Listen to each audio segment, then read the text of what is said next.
Narendra M मांडोतर। प्रस्तुति। आनंद की अनुभूति। जीवन में सामान्यतः 7 सुख माने गए हैं एवं ये सातों सुख जिसे प्राप्त होते हैं उसे बहुत ही भाग्यशाली माना जाता है। प्राचीन लोक प्रचलित कहावत में कहा भी जाता है कि पहला सुख निरोगी काया, दूजा सुख घर में हो माया, तीजा सुख सुलक्षणा नारी, चौथा सुख सुत आज्ञाकारी, पांचवां सुख स्वदेश में वासा, छठा सुख पड़ोसी अच्छा, सातवां सुख संतोषी जीवन। जीवन सुखमय हो, आनंदमय हो यह आवश्यक है, लेकिन इसके लिए सातों सुख का मिलना बहुत ही मुश्किल होता है। जब ऐसी स्थिति हो तो क्या व्यक्ति को दुखी होना चाहिए? बिल्कुल नहीं, क्योंकि हमारे जीवन में सब कुछ परिवर्तनशील है। अतः सकारात्मक रहो, चित्त में आनंद अवश्य रहेगा। पर ऐसी सोच कैसे विकसित हो?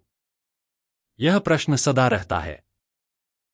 एक बहुत बड़े संत महात्मा गंगा नदी के किनारे काफी समय से खड़े थे। यात्री के रूप में बाहर से आए कुछ युवकों का समूह उन्हें देख रहा था। जब युवकों से नहीं रहा गया तो वे महात्मा जी के पास गए और प्रणाम करके पूछा कि महात्मा जी, आप यहां क्यों खड़े हो? महात्मा जी, कुछ जरूरत है तो हमें बतलाओ, हम अवश्य ही उसे पूर्ण करने का प्रयास करेंगे। महात्मा जी ने उन्हें गौर से देखा, उनका परिचय पूछा एवं उन्हें अपनी परेशानी बताई। युवक सारे आश्चर्यचकित एकटक से महात्मा जी को निहारने लगे।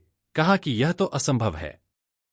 अब आप ही सोचे कि महात्मा जी ने ऐसा तो क्या कहा होगा जो युवकों को आश्चर्यचकित भी कर गया और असंभव भी लगा। महात्मा जी ने कहा कि मैं तो गंगा नदी के पानी के सूखने का इंतजार कर रहा हूं। जैसे ही पानी सूखेगा मुझे नदी पार करनी है, सो जब पानी सूख जाएगा तभी मैं नदी पार कर पाऊंगा।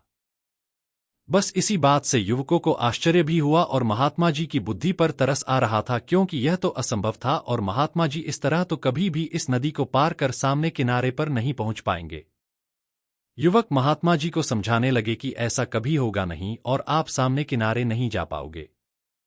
अब महात्मा जी ने युवकों को पास के एक वृक्ष के नीचे बैठने को कहा और समझाया कि यही तो बात मैं और सारे संत, गुरु, गुणी जन बार बार आज की युवा पीढ़ी को तथा वृद्ध अवस्था की तरफ अग्रसर पीढ़ी को समझा समझा कर थक गए हैं कि जिस तरह नदी का पानी कभी सूखेगा नहीं और मुझे सामने वाला किनारा नहीं मिलेगा, इसी तरह आप सभी गृहस्थ जीवन में रहते हुए कभी भी अपनी व्यापारिक और सामाजिक जिम्मेदारियों से मुक्त नहीं हो पाओगे। अब यदि यह सोचकर बैठ जाओगे कि कैरियर सेटल हो जाने के बाद, बच्चों की शादी के बाद, घर खरीदने के बाद या अन्य विशेष कार्य जैसे कि ऐसा होगा वैसा होगा या इतनी बचत के बाद ही, इतने सालों बाद आदि आदि, तो जीवन में कभी भी आनंद की अनुभूति नहीं कर पाओगे। सारी जिम्मेदारियां न तो कभी पूरी होंगी, नहीं कभी आनंद की अनुभूति कर पाओगे। इसलिए यदि मुझे नदी को पार करना है तो नदी के बहाव के साथ ही पार करना होगा। इसी तरह यदि आनंद और सुखमय जीवन जीना है तो बहते हुए, बदलते हुए हर पल के साथ आनंद की अनुभूति करनी होगी। हमारा जीवन अवश्य ही सुखमय होगा। युवकों को एक सुंदर जीवन बोध मिल गया। सरल शब्दों में उदाहरण द्वारा बताई इस बात से सभी युवकों ने अपने जीवन में सदा प्रसन्न रहने का संकल्प लिया और महात्मा जी को प्रणाम करते हुए बहुत कृतज्ञता ज्ञापित की। जिम्मेदारियों और तनाव के बीच भी पत्नी, बच्चों संग बातचीत, खेल कूद कर, बाहर सैर करके तथा माता पिता के संग वक्त बिताकर, उन्हें अपने साथ यात्रा में ले जाकर, उनके संघर्ष सुनकर, भाई बहनों संग पुरानी यादें ताज़ी करके आदि अनेकों तरह से हम हर पल प्रतिपल को जीवंत और आनंदमय बना सकते हैं। यह हम पर ही निर्भर रहता है।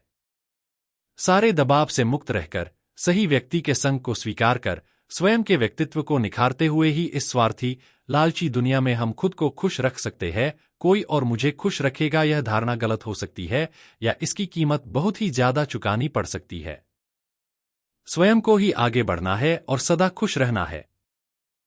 सातों सुख की प्राप्ति प्रत्यक्ष संभव हो या नहीं हो, लेकिन जीवन के प्रति हर क्षण इस तरह के भावों से मन सदा ही मन चित्त प्रसन्न रहेगा, आनंद की अनुभूति होगी। सार। समय के बहाव के साथ जीवन नैया को पार करना सीखना जरूरी है। जिम्मेदारियों के बोझ से हमें खुशियों की अनुभूति के छोटे छोटे पलों को कभी नजरअंदाज नहीं करना चाहिए। जीवन में सब कुछ परिवर्तनशील और अनित्य है, इसलिए सदा जागरूकता का जीवन जीना है। किसी पदार्थ या व्यक्ति के प्रति अतिशय मूर्छा भाव से दूर रहना हितकर है। सकारात्मक रहे, चित्त में आनंद अवश्य रहेगा। जय जिनेंद्र।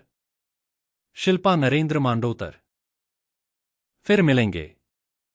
एक नई वार्ता के साथ, एक नए पहलू के साथ, एक नवीन ऊर्जा के साथ। शुभकामनाओं सहित शिल्पा नरेंद्र मांडोतर। जय जिनेंद्र।